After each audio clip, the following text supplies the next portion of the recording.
मेरे प्यारे विद्यार्थियों, आप सब जुड़ रहे हैं हिंदी विद डॉक्टर सतीश। आपका इस चैनल पर बहुत बहुत स्वागत है। अब तक हमने क्या पढ़ा? हिंदी काव्य खंड के अंतर्गत तमाम कवियों का अध्ययन किया और आज हम अध्ययन करेंगे मैथिली शरण गुप्त। एक प्रश्न बहुत कॉमन है जो सारे कवियों पर, सारे लेखकों पर पूछा जाता है कि अमुक कवि किस कालखंड का है। तो वो प्रश्न इनमें भी बनता है कि मैथिली शरण गुप्त किस युग के कवि हैं। मेरे प्यारे बच्चों, मैं हर पाठ में बता रहा हूँ कि हिंदी साहित्य के इतिहास को, पद इतिहास को 4 कालखंडों में बांटा गया। आदिकाल वहाँ ये है नहीं, भक्ति काल वहाँ भी ये नहीं है, रीतिकाल वहाँ भी ये नहीं है, ये है आधुनिक काल। आधुनिक काल के भी पुनः कई भाग बांटे गए। भारतेंदु युग, द्विवेदी युग, छायावाद। तो आपको बहुत आगे नहीं जाना है। जो मैथिली शरण गुप्त हैं वो द्विवेदी युग के कवि हैं। आपको विकल्प में तलाशना होगा। चलिए सीधे प्रश्न देखते हैं कि मैथिली शरण गुप्त किस युग के कवि हैं। तो आपका पहला भारतेंदु युग नहीं, दूसरा विकल्प द्विवेदी युग, यही मैं आपको बता चुका हूँ, यही सही है। अगला प्रश्न है मैथिली शरण गुप्त का जन्म कब हुआ था। जन्म याद रखने से आपको जीवनी भी लिखने में आसानी रहेगी। सन 1886 ईस्वी, 1890 ईस्वी, 1900 ईस्वी, 1910 ईस्वी। इनमें जो सही विकल्प है वो का है 1886 ईस्वी। अगला प्रश्न है मैथिली शरण। बच्चों एक बात और बता दें, वर्तनी के अंतर्गत भी मैथिली शरण गुप्त लिखने को नाम आता है, मैथिली शरण। तो बच्चे क्या करते हैं, था में छुट्टी की मात्रा नहीं लगाते हैं, लिख देते हैं मैथिली। मैथिली नहीं होता है, शब्द होता है मैथिली। चलिए आपका वर्तनी वाला भी चैप्टर कवर हो रहा है। मैथिली शरण गुप्त का जन्म उत्तर प्रदेश के किस जनपद में हुआ। एक बात तो पहले बता दिया गया कि उत्तर प्रदेश में हुआ थे। जनपद का नाम बच्चों आपको बता दें, खूब लड़ी मर्दानी वो तो झांसी वाली रानी थी, बुंदेले हर बोलो के मुँह हमने सुनी। झांसी वाली रानी कहाँ की थी? झांसी की थी, तो झांसी। लेकिन बच्चा इसमें गांव का भी नाम कभी कभी पूछ लेता है जिले से ऊपर उठ के। तो आपको क्या ध्यान रखना है? चीरगांव। क्या ध्यान रखना है? चीरगांव। अगला प्रश्न है मैथिली शरण गुप्त को किस उपाधि से सम्मानित किया गया था। मैथिली शरण गुप्त को राष्ट्रकवि, जनकवि, व्याकरणाचार्य कोई नहीं। तो आप सबको पता है कि राष्ट्र कवि के रूप में मैथिली शरण गुप्त जाने गए और राष्ट्रीय कवि दिनकर को कहा गया। बच्चा जब आप बड़ी क्लास में आएंगे फिर हम बताएंगे राष्ट्र कवि क्या होता है और राष्ट्रीय कवि क्या होता है। चलिए अगला प्रश्न देखते हैं। मेरे प्यारे बच्चों, अगला प्रश्न है मैथिली शरण गुप्त का निधन कब हुआ। किसी भी कवि के बारे में जन्म और मृत्यु तो पता ही होनी चाहिए। सन 1961 ईस्वी नहीं, 1964 ईस्वी, यही विकल्प सही है, इसलिए आपका विकल्प खा सही है। साकेत महाकाव्य के रचयिता हैं। साकेत मैथिली शरण गुप्त, रामधारी सिंह दिनकर, सुमित्रानंदन पंत, जयशंकर प्रसाद। इनमें विकल्प आपका मैथिली शरण गुप्त सही है। साकेत, जयद्रथ बध, तमाम इनकी रचनाएं हैं। भारत भारती। अगला देखो प्रश्न है, बहुत अच्छा प्रश्न है, बड़ा इंपॉर्टेंट, कहीं छोड़ के जाना नहीं। भारत भारती मैथिली शरण गुप्त की किस विधा की रचना है। विधा का मतलब ये होता है कि वो महाकाव्य है, खंड काव्य है कि मुक्तक है, या हिंदी में जाएंगे तो वो नाटक है, कहानी है, उपन्यास है, एकांकी है, क्या क्या है, उस पर विचार करना। आप विकल्प देखिएगा, काव्य संग्रह, महाकाव्य, उपन्यास और नाटक। देखो ये गद्य की विधाएं हैं, ये हो नहीं सकती। महाकाव्य और काव्य संग्रह में बच्चे कंफ्यूज होंगे, तो महाकाव्य है नहीं, ये है काव्य संग्रह।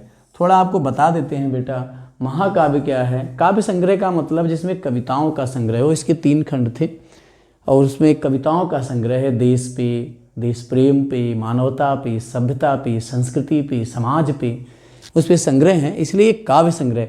महाकाव्य जैसे श्री रामचरितमानस, प्रिय प्रवास, ये सब महाकाव्य, यानी कि किसी एक की कथा, जन्म से लेकर के मृत्यु तक की कथा, और वहाँ पर नायक लास्ट में फल का भोक्ता होता है, वो महाकाव्य कहलाता है। खंड काव्य क्या होता है, जहाँ जीवन के किसी एक अंश का, जैसे आप लोग पढ़ते हो कक्षा 10 में 12 अंक की डिस्ट्रिक्ट में मुक्तिदूत, तुमुल, ऐसे तमाम महाकाव्य हैं। तो वो महाकाव्य होता है। तो ये रचना है भारत भारती। एक बात और बता दें प्रिय बच्चों कि मैथिली शरण गुप्त वास्तव में बहुत बड़े हैं, राष्ट्र कवि की उन्हें उपाधि मिली है, लेकिन इनकी जो चर्चा हुई, जो रचना है इनकी, वो भारत भारती। भारत भारती की कुछ पंक्तियाँ आप लोग गुनगुनाते भी होंगे कि मानस भवन में आर्यजन जिसकी उतारे आरती, भगवान भारत वर्ष में गूंजे हमारी भारती, भगवान भारत वर्ष में गूंजे हमारी भारती। ये पंक्तियाँ भारत भारती की हैं और ये बहुत चर्चित हैं, इनको अमर बना गई। अगला देखो प्रश्न है, भारत माता का मंदिर या क्या बेवकूफ़ बनाया। भारत माता का मंदिर या ये आपका पाठ ही है। ये कविता के रचनाकार कौन है? आप किसको पढ़ रहे हैं? मैथिली शरण गुप्त को पढ़ रहे हैं। तो इसमें ढूंढना ही नहीं है, विकल्प देखो खा सही है, मैथिली शरण गुप्त। मैथिली लिखना जरूर सीख लेना भाई।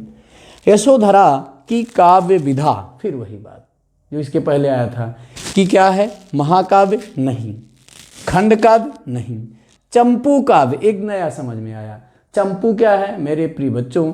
चंपू वो विधा है जिसमें कुछ गद्य में लिखा होता है और कुछ पद्य में लिखा होता है। गद्य और पद्य मिश्रित रचना को चंपू कहा जाता है। तो यशोधरा हमारी ऐसी ही रचना है, वो चंपू रचना है। अगले प्रश्न पर चलते हैं। मेरे प्यारे विद्यार्थियों, प्रत्येक कवि की कुछ पंक्तियाँ भी पूछी जाती हैं। उन पंक्तियों में पढ़ाई वढ़ाई बहुत हो चुकी, चलो थोड़ा गुनगुना लेते हैं। दो पंक्तियाँ देखिए कि कोटि कोटि कंठों से मिलकर उठे एक जयनाद यहाँ, और सबका शिव कल्याण यहाँ है, पावे सभी प्रसाद यहाँ। ये पंक्तियाँ कहाँ से ली गई हैं मेरे प्यारे बच्चों? यदि आपने पाठ ठीक से पढ़ा होगा, भारत माता का मंदिर यह जो आपके पुस्तक में है, ये पंक्तियाँ उसी कविता से ली गई हैं। कौन सी पंक्तियाँ? कि कोटि कोटि कंठों से मिलकर उठे एक जयनाद यहाँ, सबका शिव कल्याण यहाँ है, पावे सभी प्रसाद यहाँ। भारत माता का मंदिर यह एक कविता है जो तुम्हारे पाठ्यक्रम में ध्यान रखना। दूसरी पंक्तियाँ ऐसी हैं, उन्होंने एक नारी पे लिखा है कि अबला जीवन हाय तुम्हारी यही कहानी, अबला जीवन हाय तुम्हारी यही कहानी, आंचल में है दूध और आँखों में पानी। ये काव्य पंक्तियाँ किस कवि की हैं? बच्चा हम लोग जिसको पढ़ रहे हैं उसी से पूछा जाएगा। मैथिली शरण गुप्त आपका विकल्प का सही है। एक प्रश्न और है, बड़ा सरल है। किस रचना के कारण गुप्त जी सर्वाधिक चर्चित हुए? वो रचना थी साकेत। वास्तव में बेटा तुलसीदास के बाद अगर कोई राम काव्य से जुड़ा तो वो कवि कौन है? मैथिली शरण गुप्त हैं, और उनकी रचना साकेत, जिसमें उर्मिला प्रसंग बहुत प्रसिद्ध हुआ। गुप्त जी की कविताओं में किस भाषा का अधिक प्रभाव है, ये जरूर जान लेना चाहिए। देखिए, संस्कृत, हिंदी, गुजराती सभी। मेरे प्यारे बच्चों, आप लोगों का ध्यान हिंदी पे जरूर जाएगा, क्योंकि ये हिंदी में कविता लिख रहे थे। उसने ये नहीं पूछा है कि किस भाषा के कवि हैं, उसने ये पूछा है कि किस भाषा का प्रभाव ज़्यादा है। तो संस्कृत भाषा का प्रभाव ज़्यादा है, इसका मतलब ये है कि उन्होंने तत्सम शब्दों का प्रयोग अपनी कविताओं में ज़्यादा किया, और तत्सम शब्द वे शब्द होते हैं जो संस्कृत भाषा से सीधे बिना अपना रूप बदले हिंदी भाषा में प्रयोग किए जाते हैं। इसलिए आपका विकल्प का सही होगा। चलिए अगले प्रश्न पर विचार करते हैं। मेरे प्यारे बच्चों, अगला प्रश्न है, गुप्त जी की कृतियों के नाम हैं? साकेत है, यशोधरा है, जयद्रथवध है, यानी कि आपका विकल्प सभी। मेरे प्यारे बच्चों, आपको सारे प्रश्नों को पढ़ना चाहिए ठीक से। देखो लास्ट में सभी वाला विकल्प सही है। साकेत महाकाव्य पर कौन सा पुरस्कार मिला? मेरे प्रिय विद्यार्थियों, प्रत्येक लेखक को तो पुरस्कार नहीं मिल पाता, लेकिन जो लोग अच्छा वर्क काम कर रहे हैं हिंदी साहित्य में, उनको तमाम अकेडमी, जैसे साहित्य अकेडमी पुरस्कार मिलता है, ज्ञानपीठ पुरस्कार मिलता है, सरस्वती पुरस्कार मिलता है। इसलिए इनकी रचना पर मंगला प्रसाद पुरस्कार मिला था। एक प्रश्न बहुत अच्छा है बच्चों, वो पूछता है, गुप्त जी अपना गुरु किसे मानते थे? गुप्त जी के गुरु कौन थे? सेम प्रश्न है। तो गुप्त जी अपना गुरु हजारी प्रसाद द्विवेदी नहीं महावीर प्रसाद द्विवेदी, निराला कोई नहीं, महावीर प्रसाद द्विवेदी। बेटा गुप्त जी महावीर प्रसाद द्विवेदी को अपना गुरु मानते, उन्होंने लिखा भी है कि करते तुलसीदास भी कैसे मानस नाद, महावीर का यदि उन्हें मिलता नहीं प्रसाद। वहाँ पर तो खैर महावीर का मतलब हनुमान जी से है और इनके लिए वो हनुमान जी थे, इसीलिए इन्होंने साकेत जैसे ग्रंथ की रचना की। बैठो माता के आंगन में, ये पंक्ति है आपके पाठ्यक्रम में, जो रचना भारत माता इन्हीं की है। बैठो माता के आंगन में, कौन सी माता की बात गुप्त जी ने की है? संतोषी माता नहीं, वैष्णो माता नहीं, अपनी माता। वैसे तो विकल्प यही लगता, सबसे पहले जहाँ भी माँ की बात आए अपनी माँ, लेकिन यहाँ पर बच्चा ये सामान्य प्रश्न नहीं है, ये पाठ्यक्रम आधारित है, उसमें भारत माता की बात कही गई है, इसलिए विकल्प गा सही है। मेरे प्यारे विद्यार्थियों, आज मैथिली शरण गुप्त पाठ की चर्चा हुई, तमाम सारे प्रश्न मैंने बताए। मुझे पूरी उम्मीद है कि आपकी समझ में आ गए होंगे।